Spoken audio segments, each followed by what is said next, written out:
If you're a seller selling a home here in Los Angeles, I don't ever want to hear these words come out of your mouth.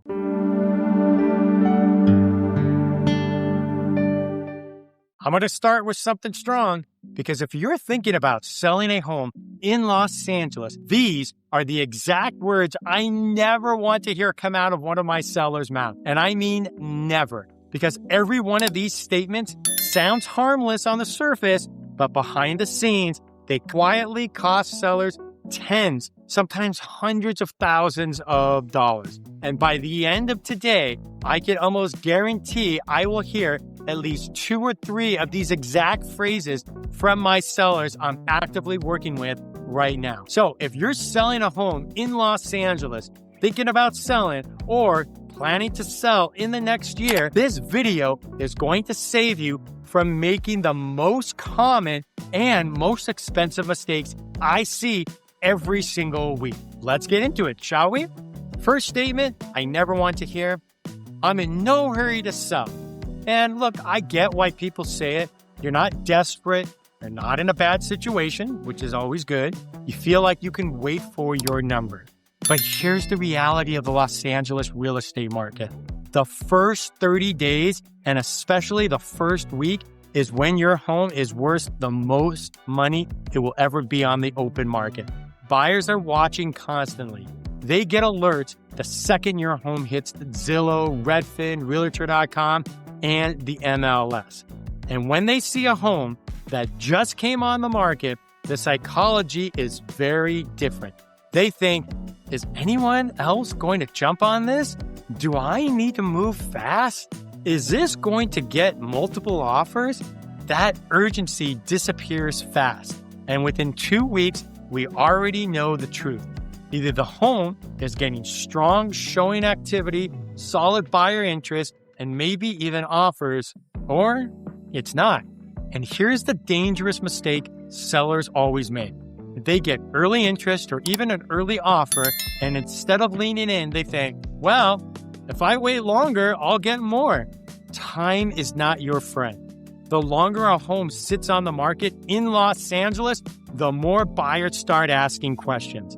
What's wrong with it? Why hasn't it sold? Is the seller being unreasonable? Is it overpriced? Is there a problem? Am I missing something? And I promise you this, the first offers you receive are almost always the strongest you will ever see. And once a listing goes stale, those offers don't go up. They only go one direction. They go down. The only exception is an appreciating market, like what we saw a few years ago during the pandemic.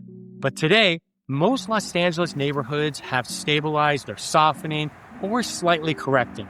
And if you're not aligned in today's market reality, well, waiting can cost you money. Next statement: let's overprice it and leave room to negotiate. The strategy is old school, but it doesn't work anymore. Buyers are incredibly price sensitive right now. They have the data. They have the comparables. They know instantly when a home is overpriced.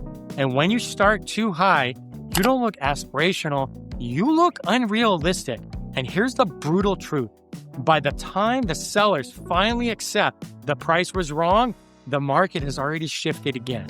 And that new home now looks even more stale. I even had someone ask me recently if raising the price might help generate activity. No, the answer is no. That's not how this works. Pricing correctly from day one is how you create urgency, competition, and leverage. Next, I don't want strangers in my house. All right, I get it. Look, selling your home is uncomfortable, it's invasive, it's stressful, it's inconvenient. But if you're selling a house in Los Angeles, the buyer is almost certainly going to be a stranger, and every showing is an opportunity.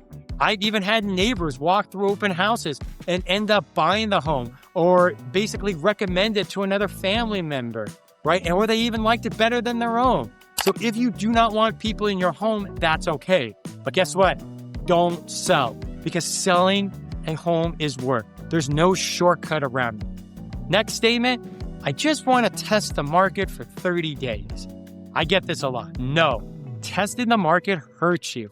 Every time your home hits the MLS, it creates a permanent digital footprint. And so buyers can see the price history. They see the days on market. They see if it's been listed, pulled, relisted. And when a home keeps popping in and out, buyers don't think, oh, interesting. They think, what's wrong with this one? That's what they're really thinking. And if you're listing your home, you need to commit to the process. My rule of thumb in Los Angeles is simple. You need a real plan and a real runway, not a trial run. Next, I need to get this amount of money for the house to sell. Otherwise, it doesn't make sense. Well, the market does not care what you need. Buyers don't care what you need, what you pay for the home. And your agent can't sell a home based on your financial goals or how much you remodeled the home. Homes sell based on market value. Now, this doesn't mean you can't justify your price. You absolutely can, but it has to be supported by comparables, condition, upgrades, location, and demand. If you want real clarity, get professional opinions, analyze the data, and understand the value. But don't anchor your strategy to a number that isn't market-driven at all.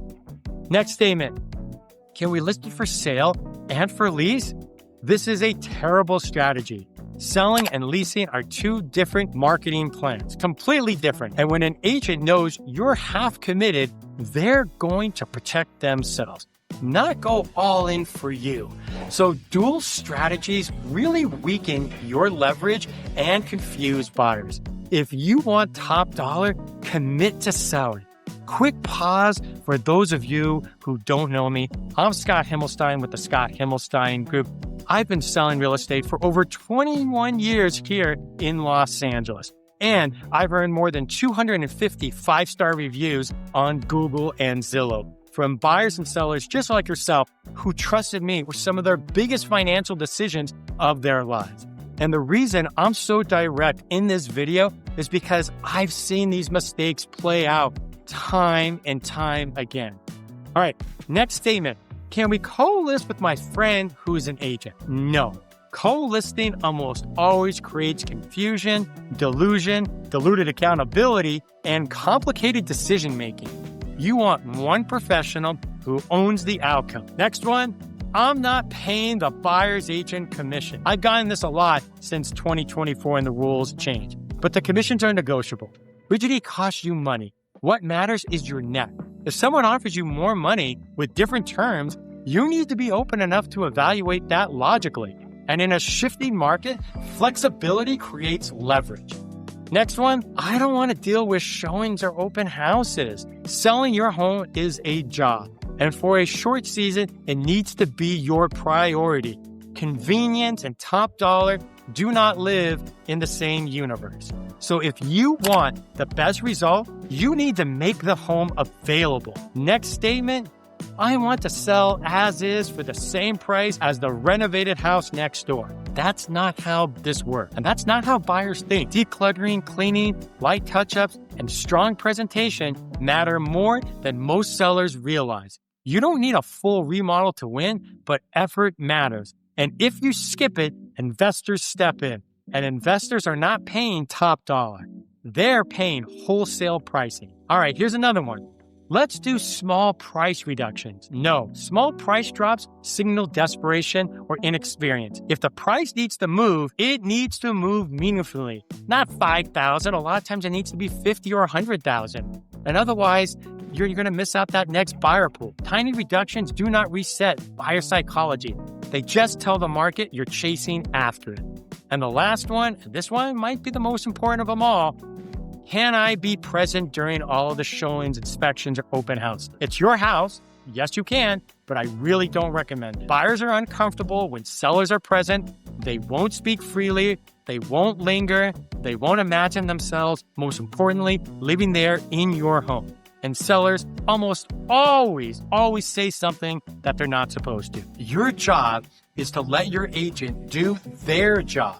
That separation protects your leverage, your privacy, and your value.